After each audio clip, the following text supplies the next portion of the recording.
Hello again, and welcome back to Educator.com's Advanced PHP with MySQL course. In today's lesson, we're going to be covering the topic of writing to files.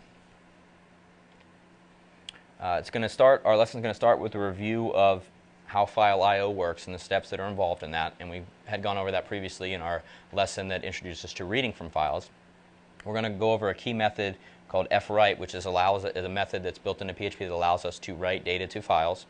And then we're going to talk about different access modes that you can use with the fopen function to basically open a file for writing in different ways, and we're going to learn about that.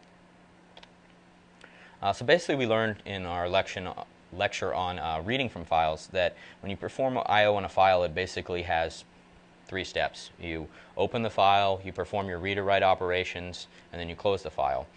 So for writing to files, our steps are we're going to open the file, and then we're going to perform write operations on it, and then we're going to close the file. This step is obviously going to differ because now instead of reading, we're going to be writing to the file. The third step is still going to be the same though. It's actually just going to be use the fclose method to close an open file. Step one will be a little different, and that's because we're going to have to pass a different access mode parameter to the fopen method in order to be able to write to files. Basically, in order to open a file for writing, it requires a different access mode specifier than what we had used in our reading examples, which was just the lowercase r letter. So before we talk more about the access modes, I want to talk about the fwrite function. Basically, the fwrite function is used to write the contents of a string to an open file, and a file that's opened with an access mode that allows it to be written to. It basically takes a file handle to an open file as one of its parameters, and then it basically, as a second parameter, it takes a string, and wherever the file pointer is for that currently open file, it's going to write the contents of that string wherever that file pointer is currently located at. If it's successful, it returns the number of bytes it was able to write, and if an error occurs, it returns false. One thing to note is that you may also see the function fputs used, and basically that's an alias of fwrite. It does the same exact thing. In this course, we're just going to use the fwrite method. And so before we have a slide where we're going to talk about the access modes, but just to get us started with using fwrite, basically to open an existing file for reading or writing, and this is going to open the file.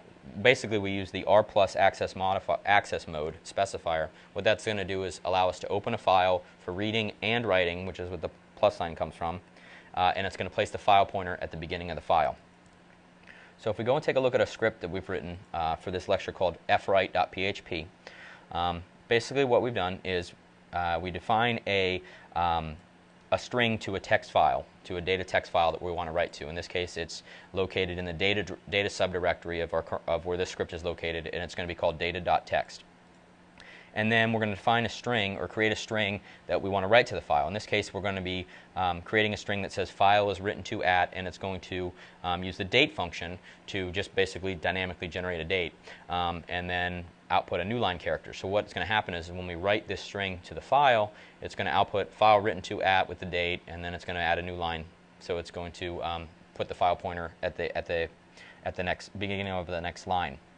And the reason I've gone ahead and used that date function is so that we can see how the values are, rather than using a static value, we can see that each time we write, it's going to actually write a different value. So then what we do is we use our fopen method as we had before for reading a file, except now we're using this r plus modifier, which basically, again, opens the file for reading or writing, and it places the file pointer at the beginning of the file. And then we simply use the fwrite method that we just learned about. We pass it the file handle to this open file, and then we pass it this string variable, which has this date string up here, and we check the result written, and written, if it was successful, written is going to contain the number of bytes that were written. If it's unsuccessful, it's going to have return false. And so we have a little error checking down here that says that it'll output the number of bytes written if it was successful. Otherwise, it'll say there was an error writing to the file. And then down here, you can see we have our fclose method, which is what we use to close a file. And so that's actually the same exact function call we had used before.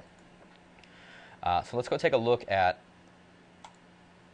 trying to load this file. So here if we load fwrite.php, And we can see, also just so you know, that we have a blank file called data.txt that's in this data directory of the lecture 7 directory, so it's in the it's a subdirectory of where the fwrite.php file is.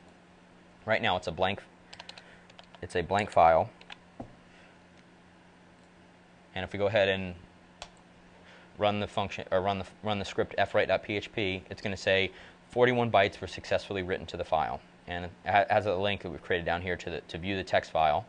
And when we view data.txt, we can see the file was written to at 4:26 and 1 second on August 5th, 2011.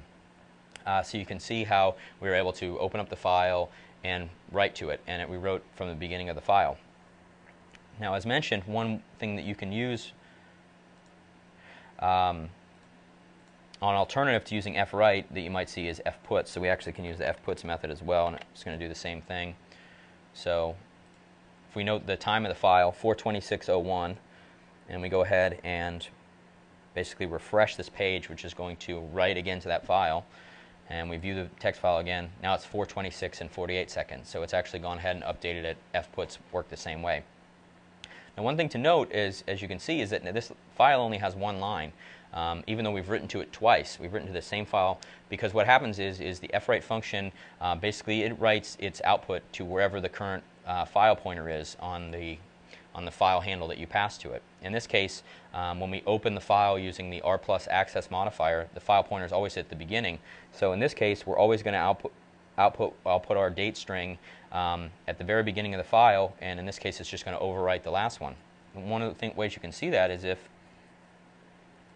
we go ahead and change our string. So right now our data.txt file has this line here, file written to at 4:26 and 48 seconds. Now if we change our string that we're going to write and just have some static string, for example 1, 2, 3, 4, a 4-character string, we're going to see how that fwrite basically just overwrites whatever characters are at the current position of the file pointer. So for example, when we call this, after we open the file, the r+ access modifier is going to put the file pointer at the beginning of the file. When we call fputs or fwrite to write this 4-character string, it's just going to overwrite the first 4 characters in that file. So for example, if we go ahead, we reload this page again, now it's going to say 4 bytes are written to the file, meaning because the string is only a length 4, and if we view our data file, we can see that basically what it did was overwrite the first 4 letters of the text file previously, 1, 2, 3, 4. So that's something just to note about how the way fwrite and fputs work. One other thing to notice is that with the r+ modifier, you're going to get an error if you try to open a file that doesn't exist. So for example, this file data1.txt doesn't exist. So when we try to write to it, if we reload the script, we're going to get an error saying you're trying to open a file that doesn't exist. And so the r+ method, when you use the r+ access modifier, it won't create a file automatically. We're going to see in a minute that using other access modifiers will allow a file to be created automatically if it's not available when you try to open it.